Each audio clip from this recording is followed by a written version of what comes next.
ಈ ಮಾನವನ ಜೀವನದ ದೊಡ್ಡ ಹೋರಾಟ ಹೊರಗಿನ ಜಗತ್ತಿನೊಂದಿಗೆ ಅಲ್ಲ, ಅದು ಅವನ ಮನಸ್ಸಿನೊಳಗಿನ ಯೋಚನೆಗಳೊಂದಿಗೆ. ನಾವು ಯೋಚಿಸುವುದು ಸಹಜವಾಗಿರುತ್ತೆ, ಆದರೆ ಆ ಹೆಚ್ಚು ಯೋಚನೆಗಳು ಆಗಿದ್ದಾಗ ಅವು ನಮ್ಮನ್ನು ಗೊಂದಲಗೊಳಿಸಿ ಭಯಪಡಿಸಿ ನಮ್ಮ ಮುಂದಿನ ಹೆಜ್ಜೆಗಳನ್ನು ನಿಲ್ಲಿಸ್ಬಿಡ್ತವೆ.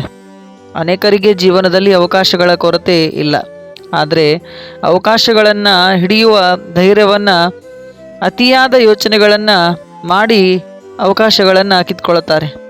ಈ ಕಥೆ ಕೂಡ ಅತಿಯಾದ ಯೋಚನೆ ಮಾಡಿದಂತಹ ಒಬ್ಬ ವ್ಯಕ್ತಿಯ ಕಥೆಯಾಗಿದೆ. ಕಾರ್ತಿಕೇಯ ಅಂತ ಒಬ್ಬ ಬಾಲಕ ತುಂಬ ಬುದ್ಧಿವಂತನಾಗಿರ್ತಾನೆ, ಶ್ರಮಜೀವಿ ಹಾಗೂ ಎಲ್ಲ ದೊಡ್ಡ ದೊಡ್ಡ ಕನಸುಗಳನ್ನು ಕಟ್ಕೊಂಡಿರ್ತಾನೆ. ಆದರೆ ಅವನ ಜೀವನದಲ್ಲಿ ಒಂದು ಸಮಸ್ಯೆ ಇರುತ್ತೆ, ಅದೇ ಅತಿಯಾದ ಯೋಚನೆ. ನಾವೇನು ಓವರ್ ಥಿಂಕಿಂಗ್ ಅಂತ ಹೇಳ್ತೀವಲ್ಲ, ಅದು ಅವನ ಮನಸ್ಸಿನ ಸ್ಥಿತಿ ಯಾವ ರೀತಿ ಇತ್ತು ಅಂದ್ರೆ, ಈ ಕಾರ್ತಿಕೇಯ ಯಾವ ಕೆಲಸ ಮಾಡಬೇಕಾದ್ರೂ ಮನಸ್ಸು ಅವನು ಹೀಗೆ ಯೋಚನೆ ಮಾಡ್ತಾ ಇದ್ದ, ಇದು ವಿಫಲವಾದರೆ ಏನು ಮಾಡಬೇಕು, ಜನರು ನನ್ನ ನೋಡಿ ನಗ್ತಾರೆ, ನಾನು ಇತರರನ್ನು ನೋಡಿ ಭಯ ಪಡಬೇಕಾಗುತ್ತೆ, ನಾನು ಒಳ್ಳೆಯವನ ಅಂತ ಈ ಎಲ್ಲ ಯೋಚನೆಗಳು ಬರ್ತಾ ಇದ್ವು. ಇವು ಕೇವಲ ಅವನಿಗೆ ಯೋಚನೆಗಳಾಗಿರಲಿಲ್ಲ ಸ್ನೇಹಿತರೆ, ಅವನ ಶತ್ರುಗಳಂತೆ ಕೆಲಸ ಮಾಡ್ತಾ ಇದ್ವು. ಅವಕಾಶಗಳನ್ನು ಕೈ ತಪ್ಪಿಸ್ಕೋತಾ ಇದ್ದ. ಒಂದು ದಿನ ಒಂದು ಒಳ್ಳೆ ಕೆಲಸದ ಅವಕಾಶ ಸಿಕ್ಕಿರುತ್ತೆ, ಆದರೆ ಅವನ ಯೋಚನೆಗಳು ಈ ರೀತಿ ಕೂಡ, ನನ್ನಿಂದ ಆಗುತ್ತಾ, ನನ್ನಿಂದ ತಪ್ಪಾದರೆ ಏನು ಮಾಡಬೇಕು ಅಂತ ಕೊನೆಗೆ ಅವಕಾಶಗಳನ್ನು ಬಿಡ್ತಾನೆ. ಅವನ ಸ್ನೇಹಿತರು ಅವಕಾಶಗಳನ್ನು ಹಿಡಿದುಕೊಂಡು ಯಶಸ್ವಿ ಆಗ್ತಾರೆ, ಆದರೆ ಇವನು ಮನಸ್ಸಿನಿಂದ ಕುಸಿತಾನೆ. ಕೆಲ ದಿನಗಳು ಆ ಕಾರ್ತಿಕೇಯ ನನ್ನ ಜೀವನದಲ್ಲಿ ಏಕೆ ಹೀಗೆ ನಡೀತಿದೆ, ಏನೂ ಅರ್ಥ ಆಗ್ತಿಲ್ಲ ಅಂತ ಯೋಚನೆ ಕೂಡ ಮಾಡ್ತಿರ್ತಾನೆ. ಅವನ ಶತ್ರು ಅವನೊಳಗೆ ಇದ್ದ ಅಂತ ಅವನಿಗೇನು ಗೊತ್ತು. ಹೀಗೆ ಒಂದಿನ ಒಂದು ಕಡೆ ಕೂತ್ಬಿಟ್ಟಿದ್ದಾನೆ. ಒಂದು ಕಾವಿ ಬಟ್ಟೆ ಕೈಯಲ್ಲಿ ಒಂದು ನೀರಿನ ಲೋಟವನ್ನು ಹಿಡಿದುಕೊಂಡು ಒಬ್ಬ ಸಾಧು ಈ ಕಾರ್ತಿಕೇಯ ಕೂತಿದ್ದಲ್ಲ ಈ ಬಾಲಕನ ಸಮೀಪ ಬರ್ತಾ ಇದ್ರು. ಅವರು ಎಲ್ಲೋ ಪ್ರವಾಸಕ್ಕೆ ಹೊರಟ ಇದ್ರು. ಇವರು ಹೋಗುವಾಗ ಇವನು ಕೂತಿದ್ದ, ಇವನನ್ನು ನೋಡಿ ಆಗ ಮಗು ಏನೋ ಯೋಚನೆ ಮಾಡ್ತಾ ಇದ್ದೀಯಾ, ಏನು ಯೋಚನೆ ಮಾಡ್ತಾ ಇದ್ದೀಯಾ ಅಂತ ಇಷ್ಟೇ ಕೇಳ್ತಾರೆ. ಆಗ ಅವನು ತನ್ನ ಸಮಸ್ಯೆಯನ್ನು ಹೇಳ್ತಾನೆ. ನನ್ನ ಯೋಚನೆಗಳು ನನ್ನನ್ನು ಕಾಡ್ತಿವೆ ಸ್ವಾಮಿ, ನಾನು ಏನು ಮಾಡಬೇಕು ಅಂತ ನನಗೆ ಗೊತ್ತಾಗ್ತಾ ಇಲ್ಲ, ನಾನು ತುಂಬ ವಿಚಾರ ಮಾಡ್ತೀನಿ, ಯೋಚನೆಗಳ ಮಾಡ್ತೀನಿ ಅಂತ ಅನ್ನಿಸ್ತಾ ಇದೆ, ಆದರೆ ಇದಕ್ಕೆ ಪರಿಹಾರ ನಂಗೆ ಇಲ್ಲಿವರೆಗೂ ಸಿಕ್ಕೇ ಇಲ್ಲ ಅಂತ ಗೋಗರಿತಾನೆ. ಏನು ಮಾಡಬೇಕು? ದೈಹಿಕವಾಗಿ ಕುಗ್ಗಿದ್ರೆ ಏನಾದರೂ ಮಾಡಿ ವಾಸಿ ಮಾಡ್ಬೋದು, ಮಾನಸಿಕವಾಗಿ ಕುಗ್ಗಿದ್ರೆ ಏನು ಮಾಡೋದಕ್ಕಾಗೋದಿಲ್ಲ. ಇದು ನಿಮಗೆ ಖಂಡಿತ ಗೊತ್ತಿರುತ್ತೆ.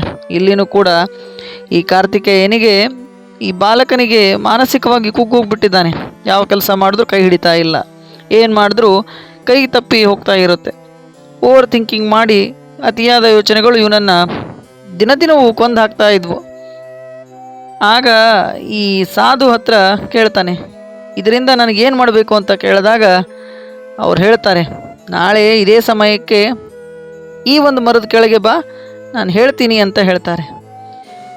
ಇಷ್ಟು ವರ್ಷ ಕಾಯ್ದಿದ್ದೀನಿ, ಇಷ್ಟು ವರ್ಷ ಯೋಚನೆಗಳು ಮಾಡಿ ನನ್ನ ಜೀವನವನ್ನು ಮುಂದೆ ಸಾಕೊಂಡಿದ್ದೀನಿ, ನಾಳೆ ಒಂದಿನ ತಡೆದ್ರೆ ಏನೂ ಆಗೋದಿಲ್ಲ ಅಂತ ಆ ದಿನ ಅವನು ನಿದ್ದೆ ಮಾಡೋದಿಲ್ಲ. ಮಾರನೇ ದಿನ ಬೇಗ ಎದ್ದು ಆ ಸಾಧು ಹೇಳಿದ್ರಲ್ಲ ಆ ಮರದ ಕೆಳಗೆ ಬರ್ತಾನೆ. ಬಂದು ಹೇಳಿ, ಈಗೇನು ಮಾಡಬೇಕು ಹೇಳಿ ಸ್ವಾಮಿ ಅಂತ ಹೇಳಿದಾಗ ಸಾಧು ಹೇಳ್ತಾರೆ, ಈ ಒಂದು ಪಾತ್ರೆ ತಗೋ, ಇದರಲ್ಲಿ ತುಂಬ ನೀರು ತುಂಬು, ಇದನ್ನು ಸುರಿಯದಂತೆ ಹಿಡಿದು ಒಂದು ಸುತ್ತು ನೀನು ಈ ದಿನಗಳನ್ನು ಕಳಿ ಅಂತ ಹೇಳ್ತಾರೆ.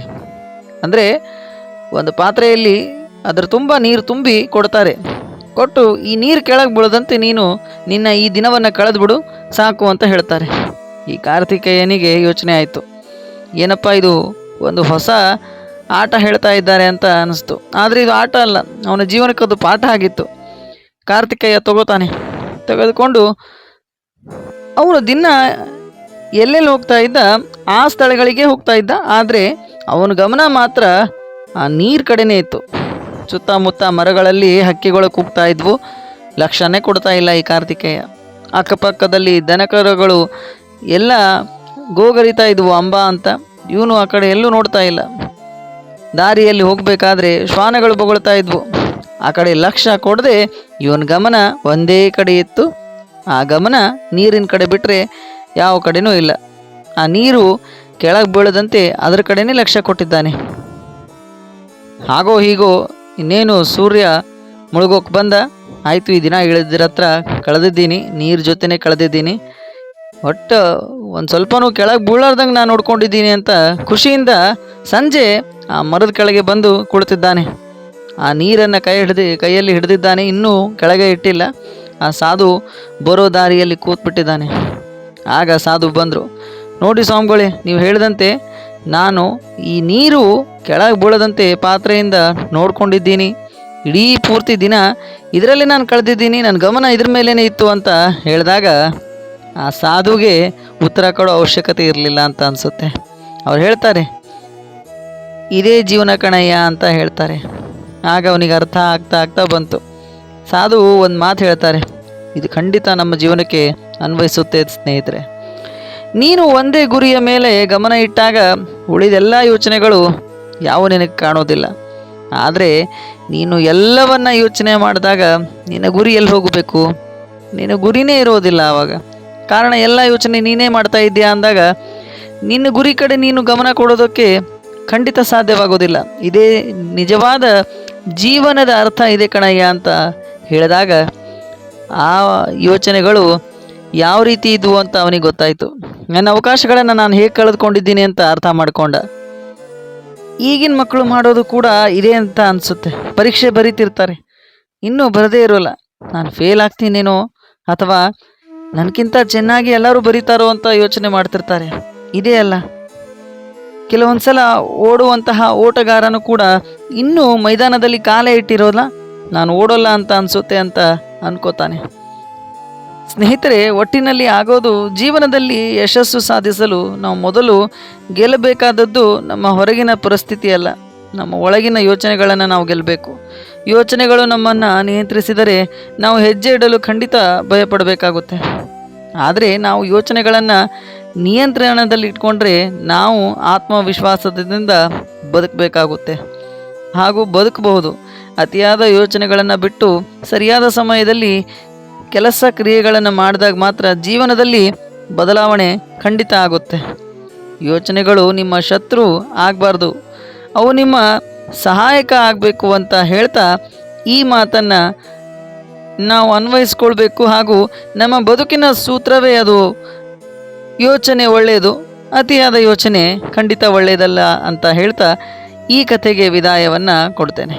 ಮುಂದಿನ ಕಥೆಯಲ್ಲಿ ಮತ್ತೆ ಸಿಗೋಣ. ಧನ್ಯವಾದಗಳು.